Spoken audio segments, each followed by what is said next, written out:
Pernambuco desde 4 de novembro de 2010, e aqui na Paraíba provavelmente chegou em 2010 aqui. Alguém já usou o PJE nessa época?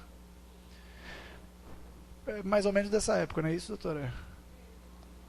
Em 2010, no TRF, exato. A vantagem é que aproxima vocês do TRF. Nós que estamos em Recife não temos tanta essa dificuldade, mas para quem está mais distante, é uma grande vantagem essa quebra de paradigma da barreira, da distância. Mas para usar o processo eletrônico, quem é que já usa algum tipo de processo eletrônico? Mas não o PJE, não é isso, presidente? Pronto, então vocês já têm uma noção grande do que a gente vai falar aqui. Que ontem eu estava em Campina Grande e lá só 6 advogados tinham certificado digital na sala, tinham cerca de 60. Aqui a realidade já é outra. Então eu vou procurar abreviar um pouco essa parte inicial, que provavelmente vocês já conhecem essas informações com relação aos requisitos para a utilização do processo eletrônico. Bom, começando já direto pela iniciação preparação dos documentos para a utilização do processo eletrônico. É recomendada a resolução entre 200 e 300 dpi. O que é uma resolução? Para você evitar, se você deixar com pouca resolução, a imagem fica ilegível, você não vai conseguir ler o conteúdo do documento digitalizado. Se a imagem tiver com uma resolução muito grande, vai gerar um arquivo muito grande, o tamanho do arquivo vai ter dificuldade, porque todos os programas de processo eletrônico, eles contêm as suas limitações quanto ao tamanho dos arquivos a serem anexados. Então o ideal, a recomendação é usar entre 200 e 300 dpi. Você vai tornar um documento legível e com tamanho razoável para ser utilizado. Cor preto e branco. Se a gente colocar a opção de cores, o documento fica mais bonito, mas no processo físico, quantas vezes a gente se preocupa em tirar cópia colorida para poder juntar no processo? Pouquíssimas vezes. Então, basta botar como monocromático ou preto e branco, que a gente vai ter um arquivo cerca de 15% do tamanho do arquivo colorido. Então, isso é uma configuração que também permite a redução considerável do tamanho do arquivo. Devem ser evitados originais que estejam em papel reciclado. Por quê? Aquelas fibras do papel, elas vão ser exibidas também como informação no momento da digitalização. E isso aumenta o tamanho do arquivo quando ele for ser utilizado. Se tiver um original que chegou à sua mão em papel reciclado, não tem como resolver. Tira uma cópia, simplificando, ou tenta digitalizar, diminuindo a densidade da imagem para ver se consegue. Mas é um trabalho mais difícil um pouco, pessoal. Delimitar a área do documento. A gente tem posso estar digitalizando uma folha de A4, vai ocupar basicamente toda a área do scanner normalmente que a gente utiliza no escritório. Mas se a gente estiver digitalizando uma receita médica, um cartão de visita, a gente pode delimitar a área a ser digitalizada, que também vai evitar todo aquele branco que fica no entorno. Quando for digitalizar um documento, pessoal, muita atenção. Não utilizem reconhecedor de caracteres. O OCR é um programinha que converte uma imagem de um documento em texto, sendo que isso muitas vezes ele não reconhece por inteiro o documento. E alguns caracteres, se não forem reconhecidos, vão ficar incompatíveis com o original que está sendo eventualmente utilizado ali como origem daquele documento para ser juntado no processo eletrônico. Então a dica é: não escolham a opção, no momento de digitalizar, não escolham a opção texto. Normalmente os scanners, as configurações mais básicas, ela mostra lá texto. Ele nem diz que vai reconhecer como texto, ele apenas bota lá modo texto. E se você digitalizar naquele formato, ele vai converter em texto, e isso pode deixar de identificar alguns caracteres. Muita atenção, mesmo para quem usar as resoluções, as configurações aqui sugeridas, porque o advogado é responsável pela digitalização. Então, se o conteúdo ficar ilegível, o advogado vai ser responsável. O juiz não vai assinalar prazo para o advogado juntar o documento de modo legível. Então, sempre que acabar uma digitalização, confere se aquela documentação corresponde ao original, se está legível, para evitar prejuízo. E quando nós juntamos o documento em meio eletrônico, nós somos responsáveis pela sua guarda até o término do prazo para interposição de eventual ação rescisória. Se não couber ação rescisória, até o trânsito em julgado da decisão, fruto da Lei 11.419. Algumas dicas vocês já a maior parte de vocês já usa processo eletrônico, então vocês provavelmente já conhecem ou já conhecem esses programas ou outros que fazem ações equivalentes, mas impressora PDF, é importante instalar uma impressora PDF para você transformar. Recebi um e-mail, estou numa página da internet e quero transformar em um arquivo PDF. Usa uma impressora virtual, do mesmo jeito que a gente imprime na impressora física, instalando uma impressora virtual, que o Tribunal Federal da 5ª Região sugere ser a PDF Creator, mas tem várias opções disponíveis gratuitamente no mercado. Nós vamos transformar, vai imprimir, vai seguir o procedimento padrão de impressão de um documento, vai escolher a impressora que vai estar disponível lá, em vez de onde você selecionaria a sua Lexmark, HP, Epson ou outra impressora de sua preferência, você vai escolher lá PDF Creator. E aí vai gerar um arquivo e vai ser salvo direto do seu computador como PDF. Não precisa imprimir para poder digitalizar.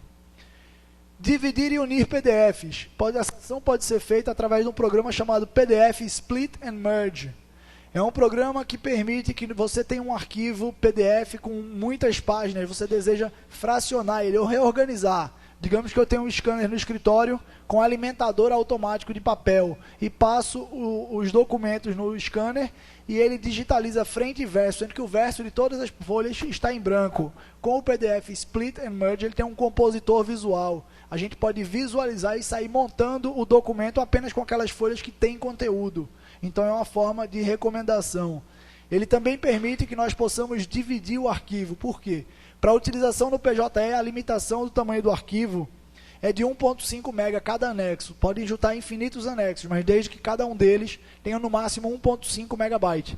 Então, o que eu faço se o cliente me mandou um arquivo, ou eu digitalizei no escritório, uma cópia de um processo de origem para ser digitalizado e juntado num agravo de instrumento, por exemplo, e esse arquivo tinha 200 folhas. Como eu vou fazer para fracionar esse arquivo? O PDF Split and Merge, ele permite que você configure e diga, eu quero que você fracione este arquivo aqui em arquivos com tamanho de 1.4 MB. E aí ele vai fazer esse procedimento automaticamente, gerando a quantidade de arquivos que for necessária para compreender todo aquele arquivo. Lembrando, independente da utilização da ferramenta, sempre abram o arquivo para ver se ficou corretamente digitalizado, para evitar qualquer confusão. Essa é a recomendação número 1. Tem um conhecido nosso que agora enfrentou um problema porque transmitiu um documento, estava legível no que ele passou, e quando transmitiu para o tribunal, não é o PJE, teria havido uma confusão e sumido página do arquivo PDF. Então, para que vocês vejam. Então é importante ter essa cautela no momento que transmite, e até depois ver dentro do tribunal se o documento está íntegro para poder eventualmente correr atrás logo se tiver algum problema e retificar. O próximo programa que eu uso e recomendo chama-se PDF Exchange Viewer. Ele permite que, se o documento original estava em formato texto, ou seja, se era uma página da internet, um e-mail que eu recebi, eu posso passar como se fosse um marca-texto. Nos meus processos físicos, eu gosto muito de usar marca-texto para enfatizar a informação mais importante nos documentos. Então, eu consigo, com essa ferramenta, passar exatamente o marca-texto em cima daquele conteúdo do arquivo PDF que for texto.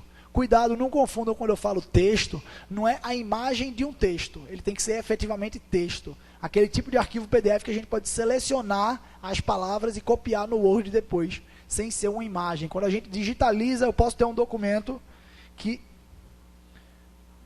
é texto, mas se eu digitalizar sem passar um OCR, ele vai ficar como imagem, mesmo sendo texto. Então, essa é uma das aplicações do PDF Exchange Viewer. Ele também permite que eu possa colocar seta, caixa de diálogo, linha, curvas e outras funções possíveis de se fazer para você destacar naquela petição, naquele documento PDF, a informação do seu interesse.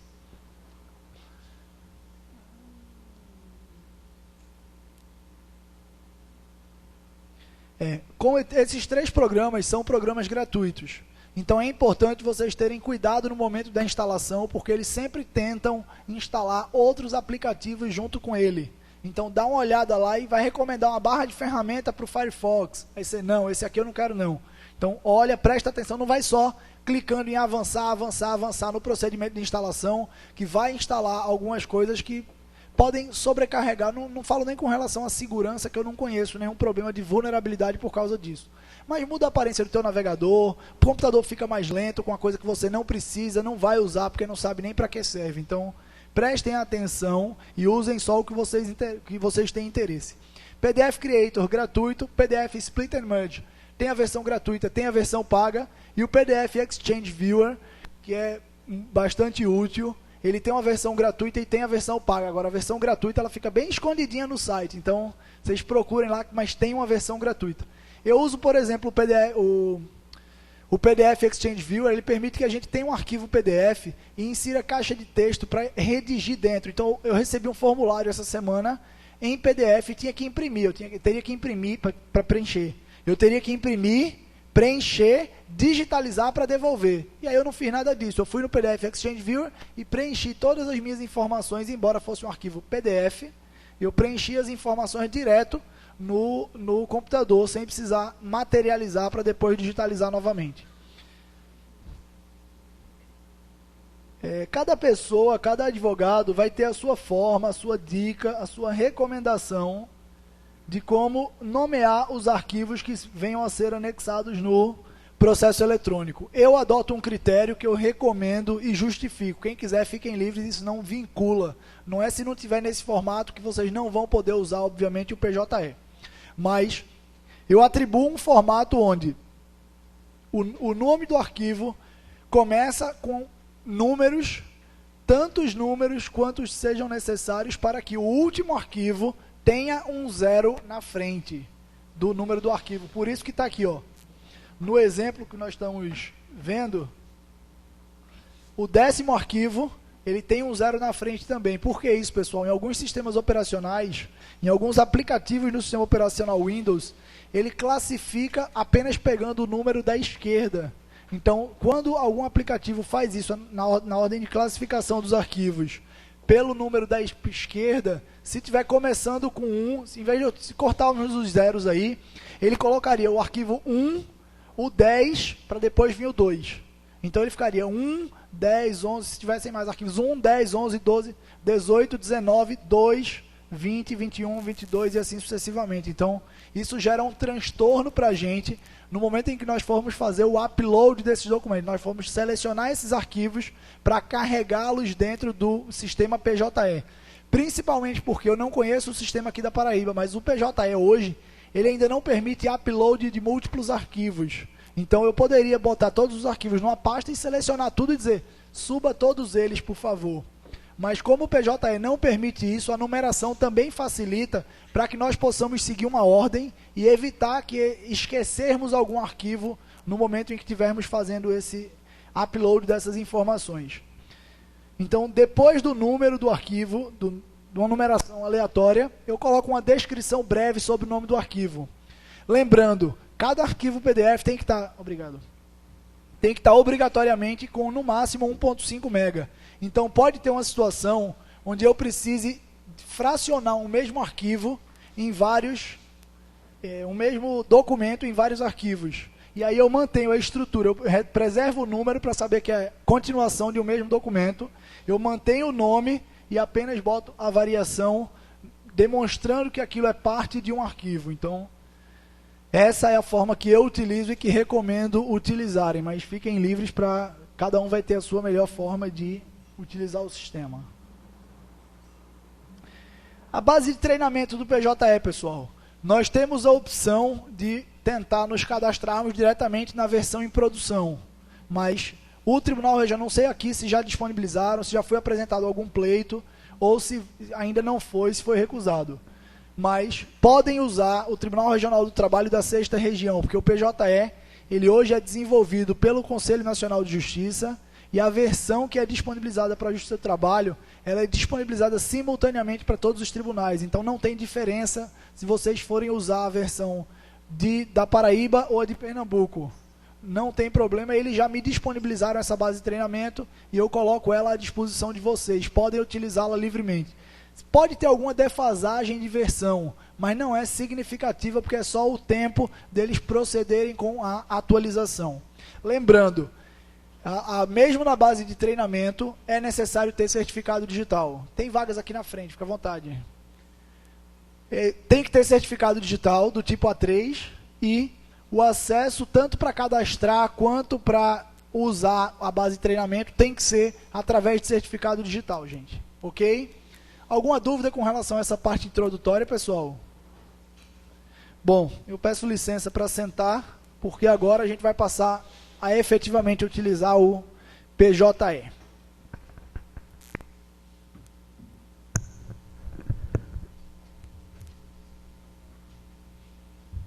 Quantas pessoas aqui possuem certificado digital na carteira do advogado? Na carteira do advogado?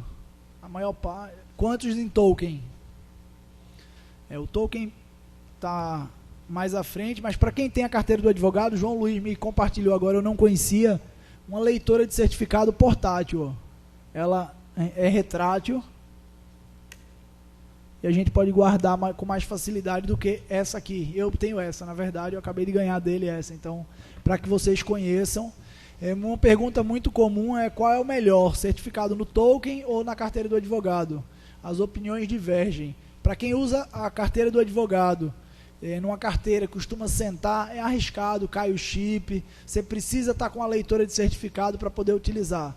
O token tem a vantagem que ele já é direto, você já pluga ele direto no computador. Em compensação, eu prefiro na carteira do advogado, porque onde eu estou também com minha identidade digital. Eu não tenho perigo de ter deixado no escritório. Tem gente que visualiza isso como sendo uma vantagem, porque não tem risco de perder, porque já deixa o certificado sempre no escritório e nem sai de lá com ele. Então, temos essas opções aí para que vocês cheguem às suas próprias conclusões.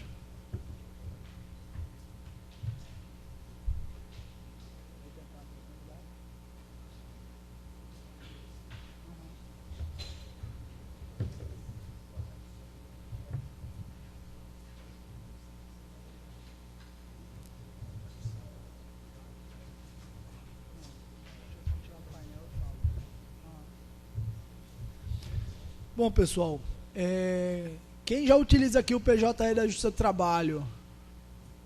Alguém aqui já utiliza o PJE da Justiça do Trabalho? Vocês estão sabendo que o Conselho Federal, depois de muita reclamação, conseguiu, junto ao TST, suspender a utilização do painel de intimações. Então, a partir do dia 4 de outubro, as publicações, como as intimações, mesmo as dos processos eletrônicos, voltarão a ser realizadas pelo Diário da Justiça Eletrônico. Então, isso é uma grande vantagem, porque vocês vão ver que o painel de intimações, na verdade, ele é uma proposta muito boa, mas infelizmente a forma como ele foi concebido não está agradando muito aos advogados, porque somente o próprio advogado é quem pode receber as suas intimações. Alguém aqui lê o Diário Oficial diariamente?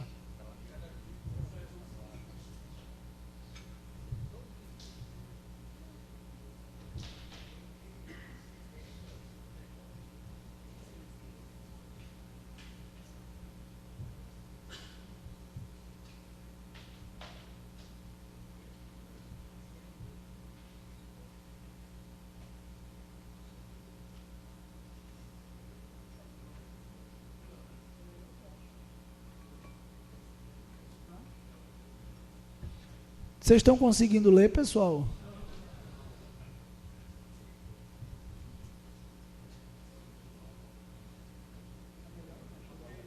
Agora está melhor, né, pessoal?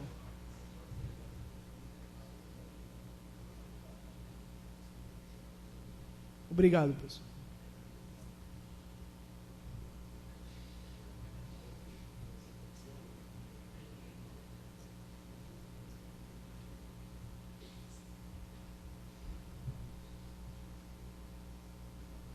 Deixar assim. Então, pessoal, a desvantagem do painel de intimações é que somente o próprio advogado fica obrigado a receber as suas intimações. Todos aqui acredito que usam algum serviço de leitura de diário oficial, de reunião das intimações, o serviço de eficiência digital. Alguém aqui não usa serviço de eficiência de leitura de diário oficial para recebimento de suas intimações? Então, essas empresas hoje, da forma como está concebido o painel de intimações, ela está simplesmente excluída do mercado e que presta um serviço muito importante para os advogados. E aí o advogado precisa entrar. Num painel de intimações, do primeiro grau de cada tribunal onde ele estiver atuando, num do segundo grau e numa outra aba do painel de intimações para ver a pauta de julgamentos do segundo grau. Então, se o advogado atuar apenas na Justiça Federal, ele vai ter que entrar para receber as intimações do primeiro grau da Paraíba. Se atuar em Pernambuco ou no Rio Grande do Norte, vai ter que entrar em mais um ou dois painéis, conforme sejam os órgãos onde ele atue. Ele vai precisar entrar no TRF, quinta região, para receber as intimações do segundo grau, e vai ter uma outra aba que ele tem que entrar para visualizar a pauta de feitos incluídos em julgamento. Então, a gente está falando aí de... Tudo bem que o acesso tem que ser feito a cada 10 dias, mas são 3 locais que o advogado tem que entrar para receber as suas intimações. E quando a gente está falando de uma grande estrutura, de um escritório com vários advogados, que não tem como eles se organizarem, porque o sistema